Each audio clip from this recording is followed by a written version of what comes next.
हर हर महादेव, श्री शिवाय नमस्तुभ्यम। सभी भक्तों को महाशिवरात्रि की ढेर सारी शुभकामनाएं। फाल्गुन मास का महीना सभी भक्तों के लिए शुभ हो। आज की कथा में आप लोग फाल्गुन मास की कथा अध्याय 11 का श्रवण करेंगे। यह कथा शिव महापुराण से संबंधित है। नमस्कार भक्तों, जय श्री राम, हर हर महादेव। स्वागत है आप सभी का अपने YouTube चैनल में। माता पार्वती और भोलेनाथ की कृपा सभी भक्तों पर बनी रहे, इसी मनोकामना के साथ कथा का आरंभ करते हैं। आज की कथा बहुत ही रोचक और आनंदमयी होने वाली है, क्योंकि आज की कथा में ही आप लोग जान जाएंगे कि भगवान शिव जी की पूजा कैसे की जाती है। साथ में संपूर्ण विधि भी जान लेंगे इसी कथा के माध्यम से। तो बिना देरी किए हुए इस पवित्र और पावन कथा को आप लोगों को सुनाते हैं। आप लोग ध्यान पूर्वक बिना वीडियो स्किप किए हुए सुनना, तभी आप लोगों को कथा का पूरा फल प्राप्त होगा। एक बार हमारे साथ बोलिए हर हर महादेव।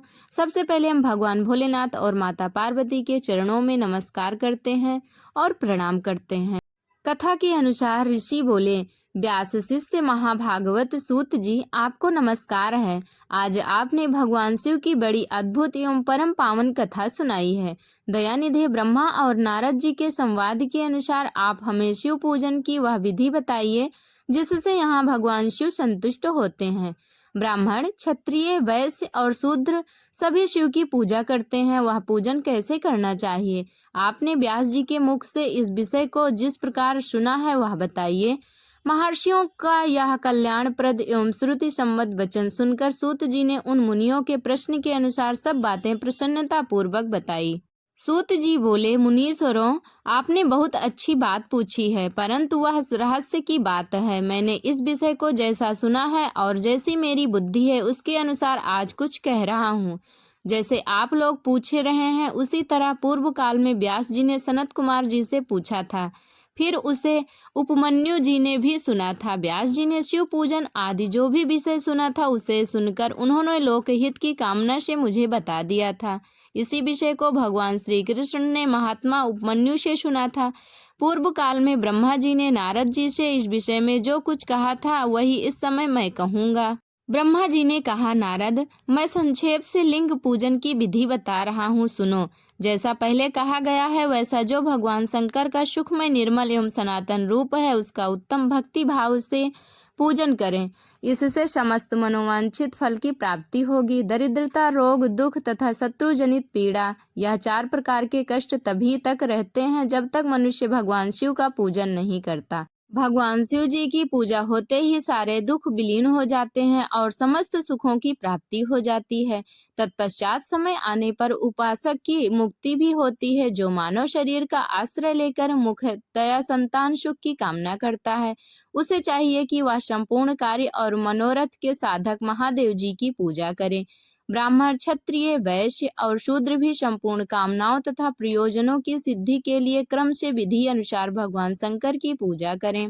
प्रातः काल ब्रह्म मुहूर्त में उठकर गुरु तथा शिव का स्मरण करके तीर्थों का चिंतन एवं भगवान विष्णु का ध्यान करें। फिर मेरा देवताओं का और मुनि आदि का भी स्मरण चिंतन करके स्तोत्र पाठ पूर्वक शंकर जी का विधि पूर्वक नाम लें। उसके बाद सैया से उठकर निवास स्थान से दक्षिण दिशा में जाकर मल त्याग करें। एकांत में मल विसर्जन करना चाहिए। उसे शुद्ध होने के लिए जो विधि मैंने सुन रखी है उसी को आज कहता हूँ। मन को एकाग्र करके सुनो। ब्राह्मण गुदा की शुद्धि के लिए उसे 5 बार शुद्ध मिट्टी का लेप करें और क्षत्रिय 4 बार, वैश्य 3 बार और शूद्र 2 बार विधि पूर्वक गुदा की शुद्धि के लिए उसमें मिट्टी लगाएं। दोनों हाथों में भी मिट्टी लगाकर धोएं। स्त्रियों को शूद्र की भांति अच्छी तरह मिट्टी लगानी चाहिए। हाथ पैर धोकर पूर्व शुद्ध मिट्टी लें और उसे लगाकर दांत साफ करें। फिर अपने वर्ण के अनुसार मनुष्य दातुन करें। ब्राह्मण को 12 अंगुल की दातुन करनी चाहिए, क्षत्रिय 11 अंगुल, वैश्य 10 अंगुल और शूद्र की 9 अंगुल की दातुन करें। यह दतुवन का मान बताया गया है। मनुस्मृति के अनुसार काल दोष का विचार करके ही दतुवन करें या त्याग दें। तात, षष्ठी, प्रतिपदा, अमावस्या, नवमी, व्रत का दिन, सूर्यास्त का समय, रविवार या श्राद्ध दिवस या दंत धवन के लिए वर्जित है। इनमें दतुवन नहीं करना चाहिए। उसके पश्चात तीर्थों के जल से आदि में जाकर विधि पूर्वक स्नान करना चाहिए। विशेष देश काल आने पर मंत्रोच्चारण पूर्वक स्नान करना उचित है।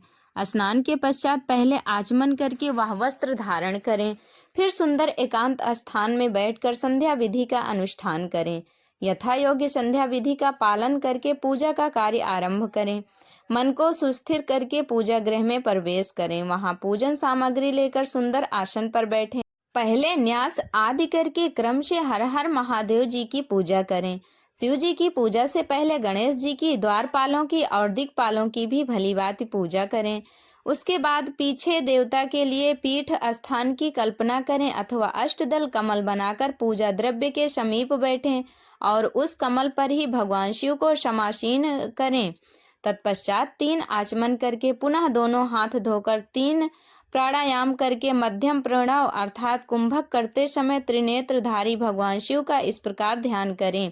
उनके 5 मुख हैं, 10 भुजाएं हैं, शुद्ध स्फटिक के समान कांति है, सब प्रकार के आभूषण उनके श्री अंगों को विभूषित करते हैं तथा वे व्याघ्र चर्म की चादर ओढ़े हुए हैं।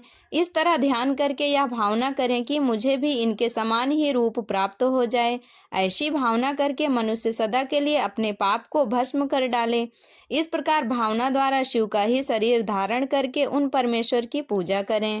शरीर शुद्धि करके मलमूत्र का क्रमशः न्यास करें अथवा सर्वत्र प्रणव से ही षडंग न्यास करें। ओम अद्याति रूप से संकल्प वाक्य का प्रयोग करके फिर पूजा आरंभ करें।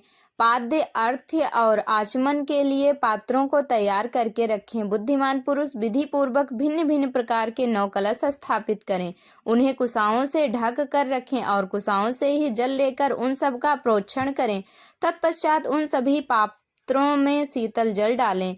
खस और चंदन को वाद्य पात्र में रखें। चमेली के फूल, शीतल, चीनी, कपूर, बड़ की जड़ और तमाल इन सबको यथोचित रूप से कूट पीसकर चूर्ण बना लें और अचमनीय के पात्र में डालें। इलायची और चंदन को तो सभी पात्रों में डालना चाहिए। देवादिदेव महादेव जी के पार्श्व भाग में नंदीश्वर का पूजन करें। गंध, धूप और भांति भांति के दीपों द्वारा शिव जी की पूजा करें।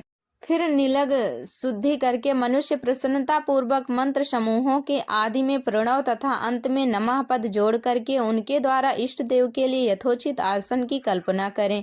फिर प्रणव से पद्मासन की कल्पना करके यह भावना करें कि इस कमल का पूर्व दल साक्षात अणिमा नामक ऐश्वर्य रूप तथा अविनाशी है, दक्षिणा दल लघिमा है और पश्चिमी दल महिमा है, उत्तर दल प्राप्ति है, अग्निकोण का दल पराक्रम में है, तृत्व कोण का दल ईसत्व है, वायव्य कोण का दल वासित्व है, ईशान कोण का दल सर्वज्ञत है और उस कमल की कर्णिका को सोम कहा जाता है।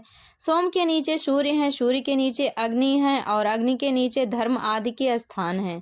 क्रमशः ये ऐसी कल्पना करने के पश्चात चारों दिशाओं में अव्यक्त महतत्व अहंकार और उनके विकारों की कल्पना करें। सोम के अंत में सत, रज और तम इन तीनों गुणों की कल्पना करें। इसके बाद सद्योजातम, प्रज्ञामी इत्यादि मंत्र से परमेश्वर शिव का आवाहन करें। ओम वामदेवाय नमः इत्यादि वामदेव मंत्र से उनको आसन पर विराजमान करें।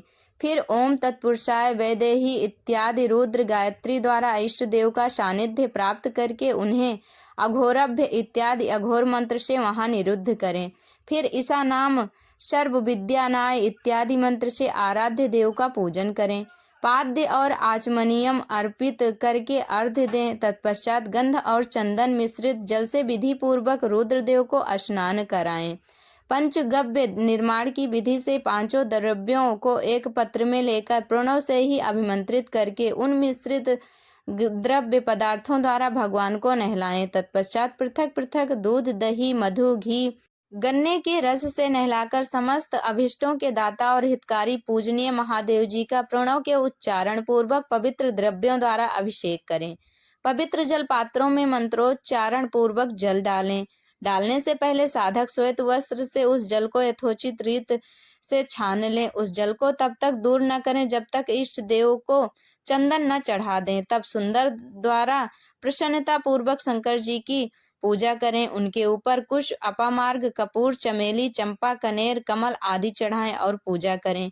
परमेश्वर शिव के ऊपर जल की धारा की व्यवस्था करें। जल के द्वारा मंत्रोच्चारण पूर्वक पूजा करना चाहिए। यह समस्त फलों को देने वाली होती है। तो इस प्रकार से भगवान भोलेनाथ की विधिवत पूजा करनी चाहिए, इससे सभी मनोकामनाएं पूरी हो जाती हैं। इस प्रकार सूत जी ने यह कथा सभी देवताओं को सुनाई। इस पूजा विधि को सुनकर देवता लोग बहुत ही प्रसन्न हुए सूत जी महाराज से। ये कहानी और कथा यहीं तक थी। आप लोगों को ये शिव महापुराण महात्म्य कैसा लगा कमेंट करके ज़रूर बताना, और कमेंट में हर हर महादेव ओम पार्वती पते लिखना बिल्कुल भी मत भूलिएगा। भक्तों, आप लोगों पर हमेशा महादेव और माता पार्वती की कृपा ऐसे ही बनी रहे। भगवान भोलेनाथ अपनी कृपा सभी पर बनाए रखें। हमें महाशिवरात्रि के दिन शिव चालीसा का पाठ अवश्य ही करना चाहिए, और महाशिवरात्रि व्रत कथा भी सुननी चाहिए। हो सके तो शिवरात्रि का व्रत भी रखना चाहिए। अगर नहीं रख पा रहे हैं तो पूजा अवश्य ही करनी चाहिए, और शिव चालीसा भी पढ़नी चाहिए इस दिन। अगर नहीं पढ़ पा रहे हैं तो शिव व्रत कथा भी अवश्य पढ़ें।